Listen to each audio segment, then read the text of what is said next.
Mekru semangat deputai lumat pocuding pate kate panade tameng mata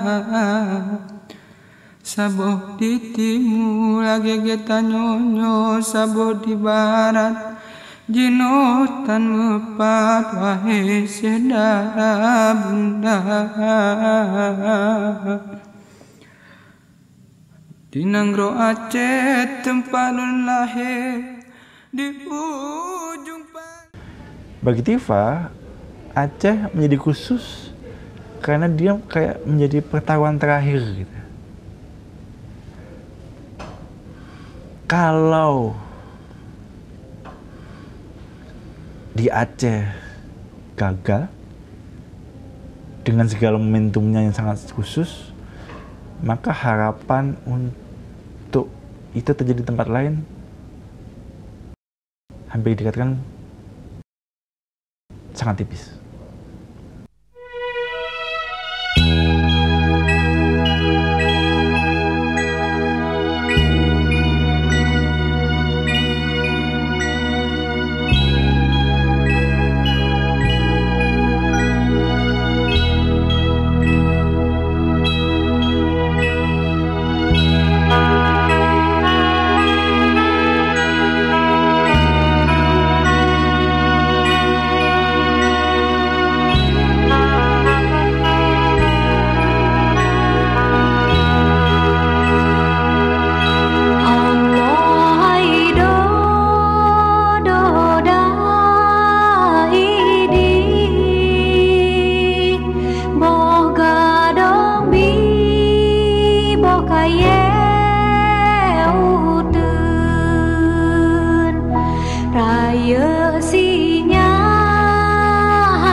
Aceh sebagai daerah bekas konflik yang durasi konfliknya hampir sekitar 32 tahun tentu menyisakan begitu banyak persoalan pelanggaran hak asasi manusia, baik itu kasus pembunuhan, penyiksaan, penghilangan paksa, dan pemerkosaan, dan masih banyak lagi.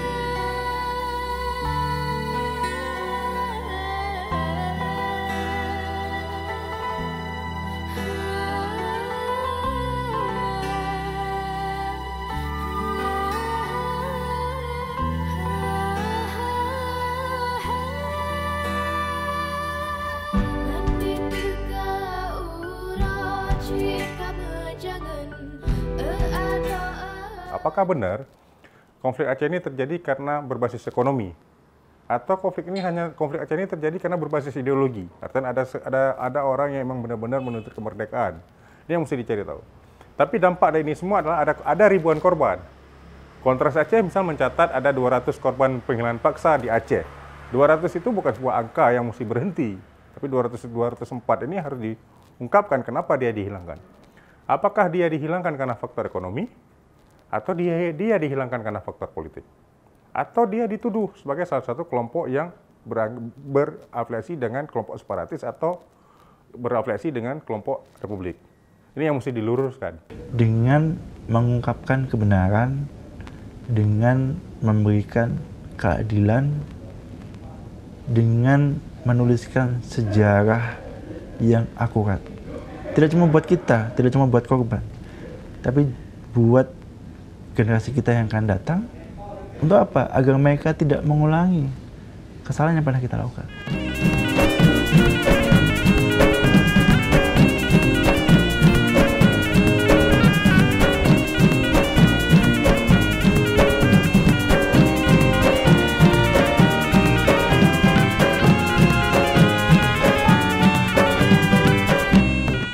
Ate gua kuno malamnya Bayi periksa KTP Kuala Raja, hijau aju. Buat salah long hana long puan. Tino na ipahalong ni gantung tinang. Pak je, gintan. Tino dia hanya terpalih hanya lebih kayaknya naba putih awak kan. Mulai dipukul terus sih, bum-bum dipukul sini terus, di sini dada. Sama helm anti peluru itu kan. Nah, icoknya, icok maknya, ibunya gitu aja menyerah.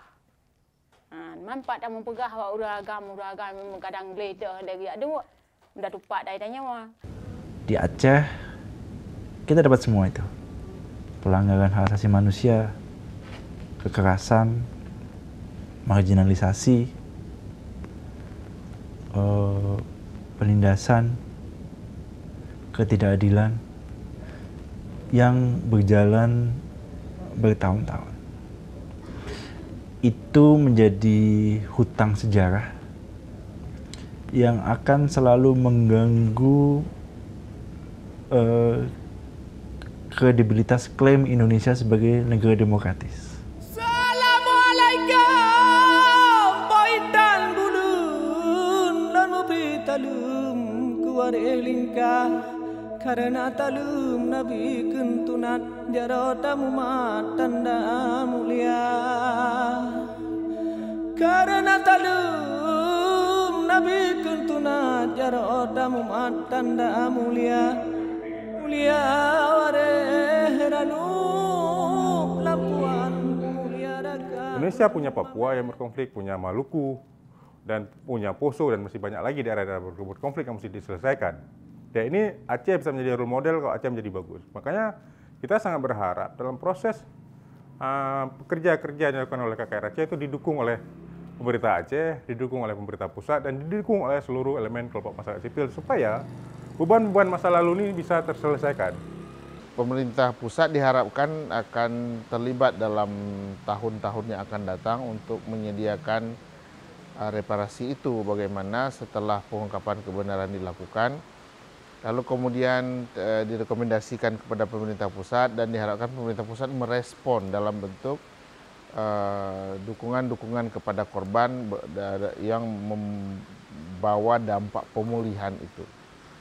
Jadi karena itu adalah poin yang disepakati dalam MOU, kedua belah pihak, dalam hal ini Gerakan Aceh Merdeka dan pemerintah Republik Indonesia sama-sama punya kewajiban untuk melaksanakan KKR itu.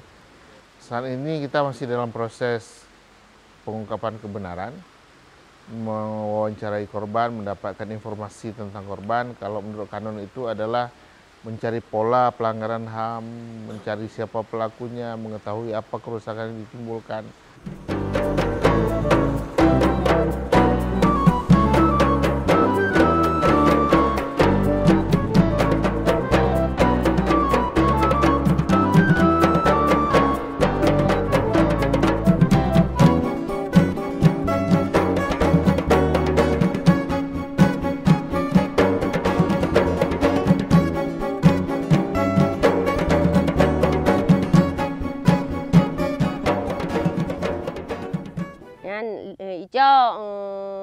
Subuh di pos jaga.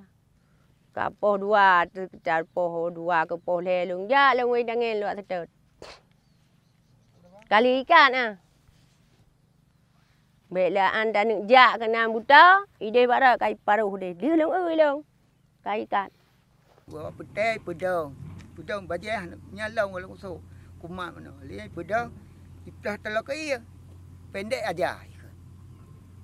Minta lain ni kan. Minta di lengah ni si perut pak. Lenya dicot lai. Ibu sini masuk kepala kan. Peluk you. Ngantung nak ada par nak inu leher mata dah kan. Lian ni tengah gantung dok kambuot tu.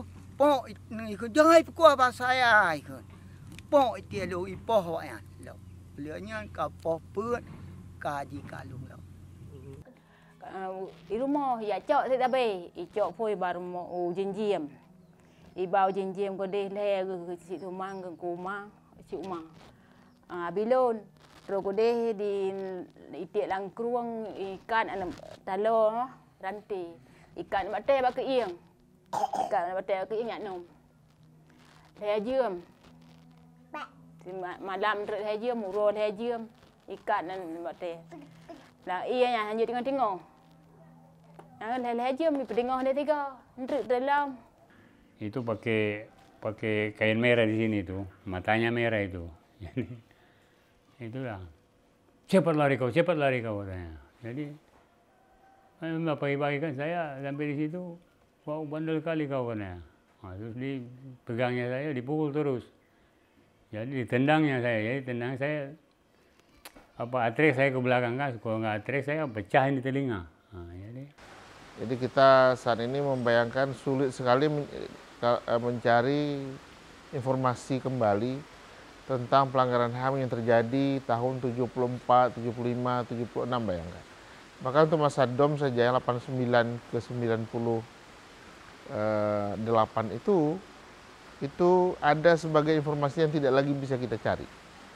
Yang dicatat oleh beberapa lembaga, misalnya salah satunya ada lembaga Amnesty International mencatat hampir sekitar 35.000 korban pelanggaran hak asasi manusia di Aceh dari tahun 89 sampai tahun 2005. Angka-angka ini mau diapakan? Kalau tidak melalui Komisi Kebenaran dan Rekonsiliasi mau diungkapkan. Kalau kita melalui bukan kita menafikan proses pro justisia, bukan kita menafikan proses pro justisia melalui Komnas HAM, tapi kita bisa melihat sendiri hari ini proses pro justisia itu mandek di Kejaksaan Agung. Yang ini sebenarnya salah satu hal yang menghambat proses pemenuhan rasa keadilan bagi korban.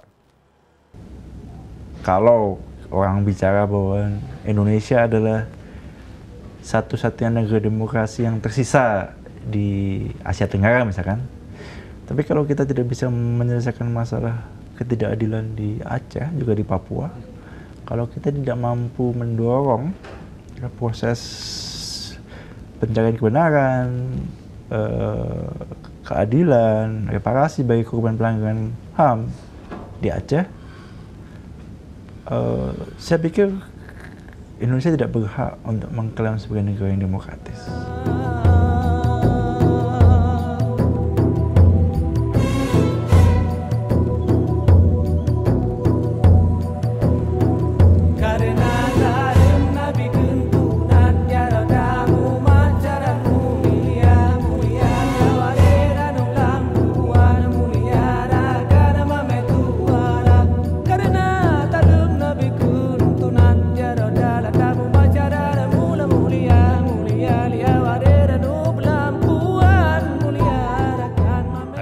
Kepada pemerintah Aceh ataupun pusat kan, kasihlah sama kami bantuan. Saya sampai sekarang ini sakit ini. Saya nggak ada apa-apa di kampung ini, cuma ini kedai ini aja. Yang harapan long kah hek long pergi kuliah, long kuliah, banteng tulang minta rezeki. Benarlah haji buat ini. Pasal projek naik pegah ibi SK korban dom ni pegah. Tapi hanak long hana merempa. Tabak ilung hana urut cara. Kalau menurut saya sangat perlu untuk didata, bahkan bukan di desa kami aja, desa yang lain perlu didata untuk dikembangkan sejarah minimal seperti peristiwa-peristiwa G30S dan peristiwa 1 Oktober dan hal-hal yang peristiwa yang terlain yang pernah didatakan dalam NKRI. Papua dan Aceh itu adalah hutang sejarah Indonesia yang harus diselesaikan. Kalau kita mau kredibel mengklaim bahwa kita adalah negara yang demokratis, itu kita komit mas, sampai kapan pun dibutuhkan. Dan kita secara sadar, kita menyadari bahwa belum ada upaya yang serius dan komprehensif untuk menyembuhkan kerusakan dan luka-luka jiwa secara kolektif, luka kolektif yang dialami oleh orang Aceh itu setelah konflik selesai melalui MOU itu. Pelurusan sejarah itu menjadi penting supaya sejarah ini diketahui oleh banyak pihak. Generasi-generasi hari ini kita bisa melihat, bukan saya mengatakan generasi hari ini tidak tahu, tapi mereka kurang terpapar dengan informasi-informasi masa lalu. Satu sisi hari ini, inilah yang penting diketahui oleh generasi masa lalu. Karena kenapa? Supaya tidak jadi beban sejarah bagi mereka. Bagi Tifa, sebenarnya juga kalau kita semua sadar, bagi kita semua, Aceh menjadi sangat penting karena dia menjadi